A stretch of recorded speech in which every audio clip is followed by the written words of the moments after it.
Hey guys, my name is Dileshwar और आप सभी का स्वागत है यूट्यूब चैनल टेक ब्रो में। तो आज के इस वीडियो में हम समतल प्रगामी तरंग की ऊर्जा और ऊर्जा घनत्व के बारे में पढ़ेंगे। तो वीडियो को शुरू करने से पहले आप सभी से निवेदन है कि हमारे चैनल को सब्सक्राइब करें, वीडियो को लाइक करें, शेयर करें और नीचे जो आपको किसी टॉपिक में परेशानी हो या हमें कुछ सुझाव देना चाहते हैं तो उसे कमेंट सेक्शन में करें। तो चलिए वीडियो को शुरू करते हैं। तो कोई समतल प्रगामी तरंग किस माध्यम में गमन कर रही है जा रही, तो वो तरंग माध्यम के कणों को पर बल लगाती तथा उन्हें ऊर्जा देती, जिनके कारण वो कंपन गति करने में सक्षम हो पाते हैं। तो हम उन ऊर्जाओं का गणना करेंगे इस वीडियो में। तो चलिए शुरू करते हैं। तो समतल प्रगामी तरंग के कारण किसी क्षण माध्यम के किसी कण का विस्थापन का समीकरण हम देते हैं pi equal to A sine 2 pi lambda upon V T minus x. तो ये है। अब इसका हम टी के सापेक्ष अवकलन कर कण का वेग ज्ञात करेंगे। जो माध्यम का कण है उसके तरंग के कारण उसका वेग ज्ञात करेंगे। तो ये हो जाएगा हमारा ए इतना निकलेगा और ये निकलेगा, क्योंकि यहाँ पे टी का अवकलन होगा एक बार और। तो ये हो जाएगा 2 पाई भी अपॉन लेमडा, साइन का होता है cos 2 pi lambda v T minus x. ये हमें u की वैल्यू मिल गई, u या वेग, कण का वेग की वैल्यू मिल गई। अब मान लेते हैं कोई एकांक क्षेत्रफल का कोई लंबवत तरंग के लंबवत दिशा गति के लंबवत दिशा में कोई एकांक क्षेत्रफल का पर्त है, जिसकी मोटाई हम लोग dx लेते हैं। dx मोटाई ले लेते हैं, इसकी मोटाई dx है। तब उस पर्त का द्रव्यमान या मास m ये होगा हमारा। अगर उस माध्यम का घनत्व रो एक समान हो तो रो क्षेत्रफल एक गुणित मोटाई dx, ये हो जाएगा रो dx। अब गतिज ऊर्जा या काइनेटिक एनर्जी, उस पर्त की काइनेटिक एनर्जी होगी क्योंकि वो कंपन कर रही है, तो उसमें गतिज ऊर्जा होगी अर्थात काइनेटिक ऊर्जा। तो ये होगी 1/2 mv², ये होती है। तो हम लोग वैल्यूज़ को पुट करते हैं। 1/2 m की वैल्यू है रो dx मल्टीप्लाई v, इसका स्क्वायर हो जाएगा हम। तो ये हो जाएगा a² 2 pi v whole square upon lambda square, और ये हो जाएगा cos square 2 pi lambda v T minus x. ये इतना वैल्यू हो जाएगा। तो अब ये हमें इतना मिलता है। इसे हम लोग एवरेज काइनेटिक एनर्जी के फॉर्म में अगर चेंज करें, क्योंकि जब वो तरंग गति कर रही है या कंपन कर रही है तो उसकी गतिज ऊर्जा बढ़ेगी और घटेगी। तो उसकी औसत जो गतिज ऊर्जा होगी वो होगी 1/2 rho dx multiply a pi v whole square upon lambda square into cos, चूँकि कॉस स्क्वायर का औसत मान 1 व 0 के बीच होता है, तो इनका औसत मान होता है 1/2। तो यहाँ पे हम लोग इसका मान होता है 1/2। इसे हम लोग समाकलन रूप में भी निकाल सकते हैं। तो ये 1/2 हमारा होता है। तो इसको पुट कर देते हैं, तब हमें मिलता है ये स्क्वायर कैंसल आउट हो जाएगा। तो हमें मिलेगा यहाँ पे a² पाई स्क्वायर v² रो dx अपॉन लेमडा स्क्वायर। तो यह हमारा एवरेज काइनेटिक एनर्जी है किसी पर्त का एकांक पृष्ठीय क्षेत्रफल वाला पृथका जो तरंग के लंबवत हो, समतल प्राणायाम तरंग के। हमें इतना वैल्यू मिल गया काइनेटिक एनर्जी। तरंग के कारण अब पृथ्वी पे कुछ बल लगता है जिसके कारण उनका जो वेग है वो चेंज होते रहता है। तो उनमें त्वरण उत्पन्न होगी, तो त्वरण होगा du/dt। ये होगा, इसका समाकलन करेंगे तो इसका कॉस का माइनस साइन होता है, तो माइनस इसका स्क्वायर हो जाएगा, तो a 2πv/λ होल स्क्वायर हो जाएगा साइन 2π/λ/bt - x। ये हो गया, हमें इतना मिल गया त्वरण का। अब जो बल लग रहा है यानी कि न्यूटन के नियम अनुसार, न्यूटन के नियम से जो हो जाएगा F = जो बल लग रहा है वो होगा द्रव्यमान गुणित त्वरण। तो अपना द्रव्यमान यहाँ पे है, माइनस का माइनस रख देते हैं, द्रव्यमान है ρdx × a 2πv/λ whole square sine 2π/λ/bt - x। इतना हमें मिले। ये द्रव्यमान है, ये त्वरण माइनस चिन्ह पहले लिख दिए हम। अब हम लोग जानते हैं इस बल के कारण जो कार्य हो रहा है, तो विस्थापित हो रहा है, तो इस बल के विपरीत दिशा में होगा तो माइनस लगेगा। तो सूक्ष्म विस्थापन पर ये होगा माइनस × dy, क्योंकि y दिशा में हो रहा है इसका, तो dy विस्थापन। तरंग dx दिशा में गति करता है, लेकिन विस्थापन जो कण का होता है वो dy दिशा में होता है। और यहाँ पे माइनस इसलिए क्योंकि ये अपोजिट डायरेक्शन में, यानी बल के अपोजिट डायरेक्शन में विस्थापन हो रहा है।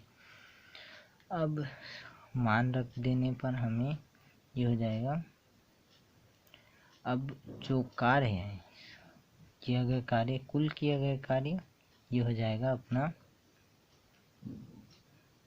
ρ - F dy = इसको हम लोग लिख सकते हैं W, या किया गया कार्य स्थितिज ऊर्जा के रूप में संचित होता है, तो स्थितिज ऊर्जा = minus minus plus ρdx 2a 2πv/λ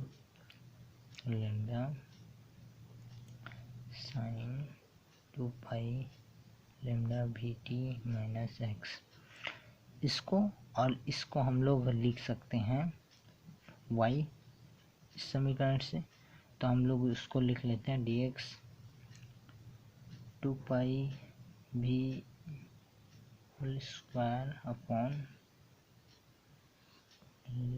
λ, इसको लिख लेते हैं हम लोग y, इसको और इसको y लिख सकते हैं, और ये हो जाएगा dy 0 से y तक, या y। तो इसका समाकलन करेंगे तो यह हमें मिलेगा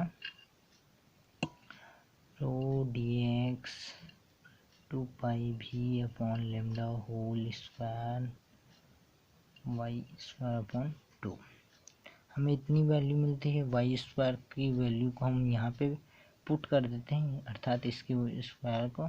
तो यहाँ पे हमें ρdx 2a πv/λ whole square into sine square 2π/λ/bt - x। हमें इतना इसकी स्थितिज ऊर्जा, उस पदार्थ की स्थितिज ऊर्जा मिल रही है। अब यदि हम लोग इसका एवरेज स्थितिज या पोटेंशियल एनर्जी काउंट करें तो होगी ये भी, क्योंकि इसकी भी जो साइन स्क्वायर होती है उसकी भी औसत चक्र का वैल्यू होता है 1/2, तो इसका भी होगा 1/2 बाई 2 को आगे यहाँ का 2 आगे, तो ये हो जाएगा 1/4 इसका 2 रो dx 2a पाई भी लैम्डा स्क्वायर।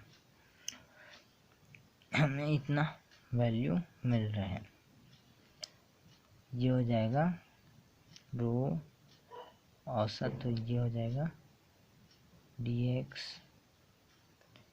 a भी पाई अपॉन लैम्डा बराबर एवरेज कैनेटिक एनर्जी। दोनों इक्वल हैं यहाँ पे, कैनेटिक एनर्जी और ये भी इक्वल ही है। अब टोटल एनर्जी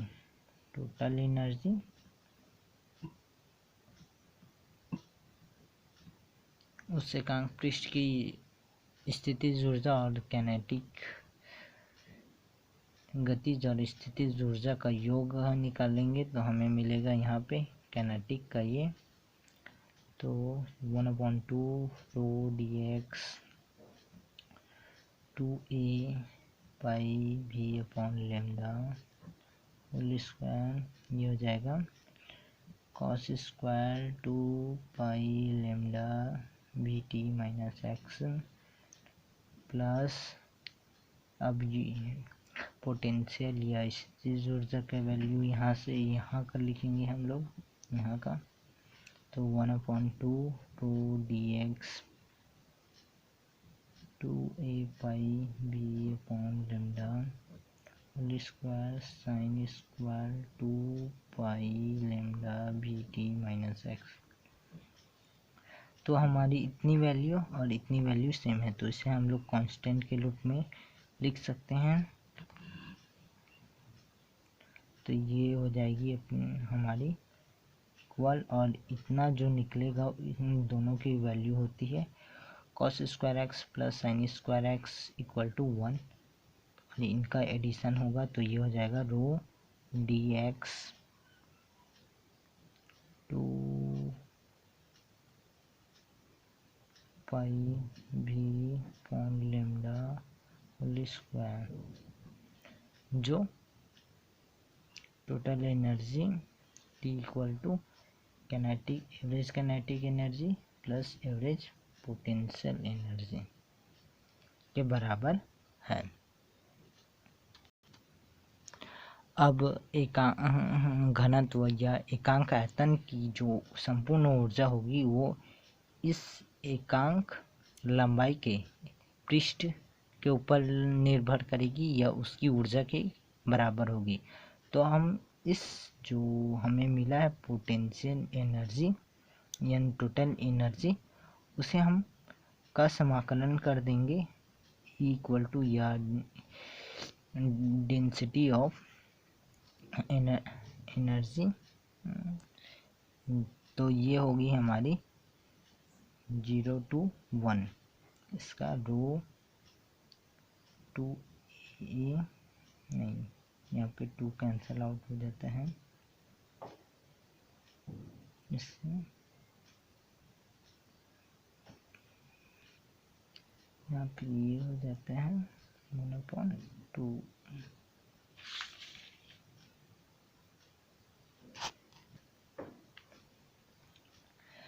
यहाँ पे मैं इस 1/2 को लिखना भूल गया तो यहाँ पे लिख दिया हूँ। अब हम इसे 1/2 को बाहर निकाल लेते हैं, 2a पाई भी upon lambda whole square dx।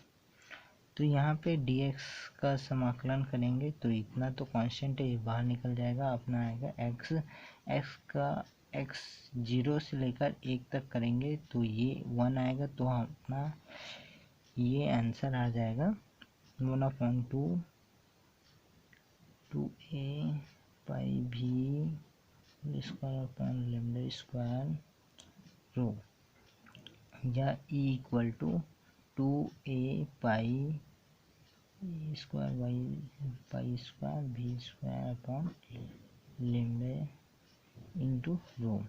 तो ये अपना आयतन या घनत्व ऊर्जा घनत्व है तरंग की, किसी तरंग की ऊर्जा घनत्व 2a² पाई² v² upon lambda square into rho होता है, जहाँ ये तरंग का वेग है, ये आयाम है, ये तरंग की दैर्घ्य है और ये माध्यम के घनत्व है, माध्यम का घनत्व। तो आज के वीडियो में बस इतना है। वीडियो को देखने के लिए धन्यवाद।